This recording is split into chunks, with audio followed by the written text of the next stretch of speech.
the strength, resilience, and creativity of our very own Pinoy superheroes.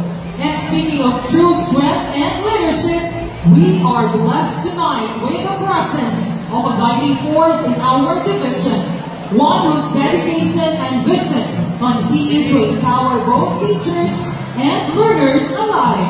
To deliver his message of inspiration, ladies and gentlemen, let us all welcome our very own Schools Division Superintendent Sinden Crisilo P. Pauling.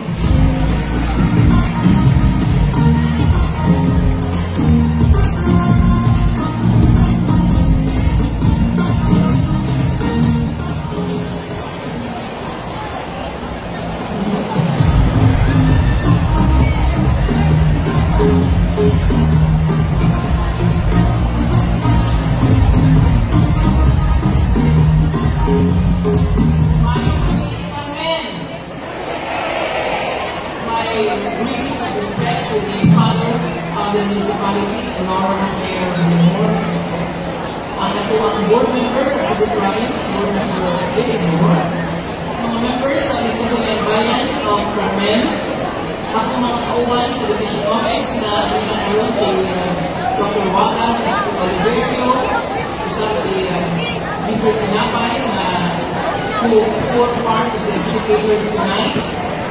Ito ang mga garbo sa Carmen who are also making good in other districts in their capacity as public schools district supervisors.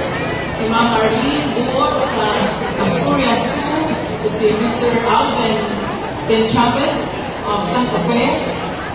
The men and women of DepEd Carmen, led by PSDS, our public schools district supervisor, Mr. Gles Camongay, together with a very reliable and dependable public and private elementary and secondary school heads who are leading their corps of teachers in tonight's presentation. Ang ako ang mga retirees na hinakaroon, of course, ang ako ang mga pinalangga na mga kauban sa trabaho, ang mga magtutudlo, the teachers and the non-teaching personnel of DepEd Carmen, sa tanan na wala ko malitok, pero ang kansang presensya is very much valued karon na buunan, kanatong tanan mayong gabi. I know na ang tanan na panikat na natanaw sa mga naglalagay mga presentations, and I congratulate the school heads of the District of Carmen for their performance in the opening salvo, together with our non-teaching personnel, to the school heads and the PSDS of the District of Carmen. That was leadership by example. And I would like to congratulate you for that. Tonight, hindi ito napuntas ko na ako makipulong, pero tuguti ako ninyo. Una, pagpasalamat. Thank you very much, DepEd Carmen, for the invitation. Sir Pamongay, the school heads, the teaching and non-teaching personnel, both in the public and private schools, thank you very much for the invitation. I always look forward to the DepEd night in Carmen, and I know that tonight I am in for another spectacular evening. Tonight, ang tema are the superheroes of the Philippine classic stories. Hindi mga superheroes na ito are powerful. Ang magiging powers of the superheroes, why talaga is the power of education, the power of education to equalize, the power of education to contribute to the progress and development of our men. So mga ako ang unol, ako ang appreciation sa DepEd Carmen for choosing this theme, which is very much related to the power of education and to our power as educators in fulfilling and contributing to the dreams and aspirations of our learners.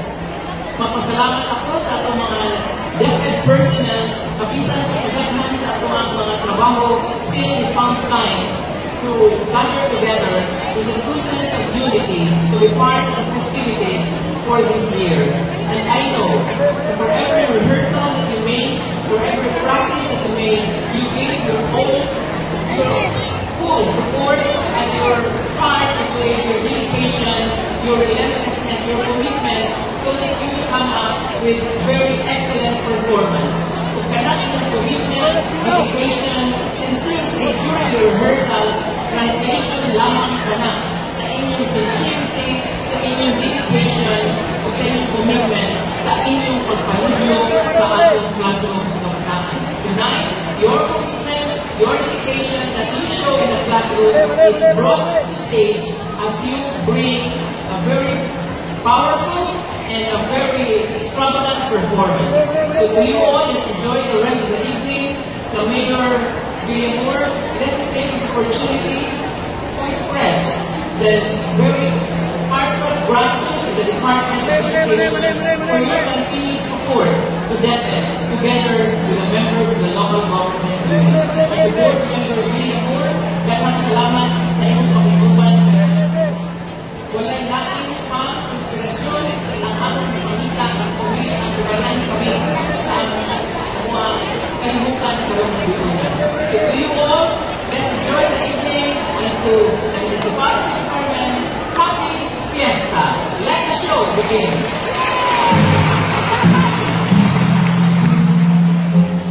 Thank you so much. Once again, let's give a round of applause to our Schools Division Superintendent Senior Priscilla P. Believe.